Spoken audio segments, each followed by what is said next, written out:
కరీంనగర్లోని ప్రభుత్వ మాతా శిశు కేంద్రంలో పసికందు మిస్సింగ్ కేసును పోలీసులు ఛేదించారు. బీహార్కు చెందిన నిర్మల కాన్పు కోసం జిల్లా కేంద్రంలోని మాతా శిశు హాస్పిటల్లో 4 రోజుల క్రితం అడ్మిట్ అయ్యారు. ఆమెకు పాప జన్మించింది. అయితే ఆదివారం ఉదయం ఆసుపత్రిలో ఆ 3 రోజుల పసికందు మిస్సింగ్ కలకలం రేపింది. పాపను ఎవరో గుర్తు తెలియని వ్యక్తులు అపహరించారు.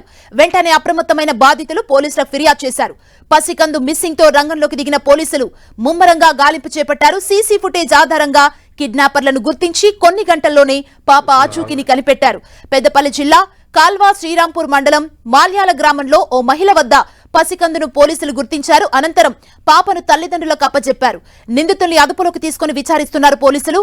పాప సురక్షితంగా ఉండటంతో పేరెంట్స్ ఆనందం వ్యక్తం చేశారు.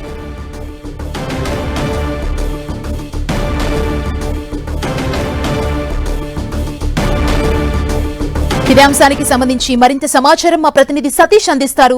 సతీష్, కరీంనగర్ మాతా శిశు ఆసుపత్రిలో 3 రోజుల పసికందు నిన్న ఉదయం కిడ్నాప్ కు గురైంది. దీంతో అప్రమత్తమైనటువంటి పోలీసులు సీసీ ఫుటేజ్లను పరిశీలించి పాప ఆచూకీ కోసం గాలించగా ఇటు జమ్మికుంట నుంచి పెద్దపల్లి వైపు ఒక వాహనంలో వెళ్తున్నటువంటి మహిళ వద్ద పాప ఆచూకీ లభ్యమైంది. దీంతో ఇటు పాపను పోలీసులు తల్లి వద్దకు చేర్చడం జరిగింది. ఎవరైతే పాపను కిడ్నాప్ చేశారో ఆ మహిళను కూడా ప్రస్తుతం అయితే పోలీసులు అదుపులోకి తీసుకొని విచారిస్తున్నారు. పోలీసులు అదుపులో ఉన్నటువంటి కిడ్నాపర్ మహిళ ఎవరైతే ఉన్నారో కాళోశ్రీరాంపూర్ మండలం మల్యాల గ్రామానికి చెందిన కవితగా తెలుస్తుంది. ఆమె గత మాతా శిశు ఆసుపత్రి వద్ద పసికందును తీసుకువెళ్తుండగా ఇటు స్థానికులు చూసి సమాచారం ఇచ్చారు. అదేవిధంగా సీసీ ఫుటేజ్ కూడా ఆమె ఆనవాళ్లు కనిపించాయి. ప్రత్యేక బృందాల ద్వారా ఏర్పాటు చేసి పాప ఆచూకీ కోసం గాలింపు చర్యలు చేపట్టడం జరిగింది. అయితే పాపను తల్లిదండ్రుల పాపను కిడ్నాప్ వెనుక ఎవరైనా హస్తం ఉందా, లేకపోతే పాపను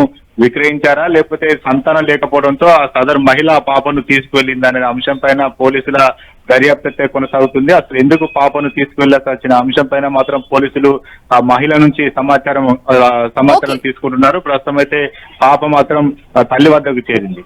థాంక్యూ సతీష్.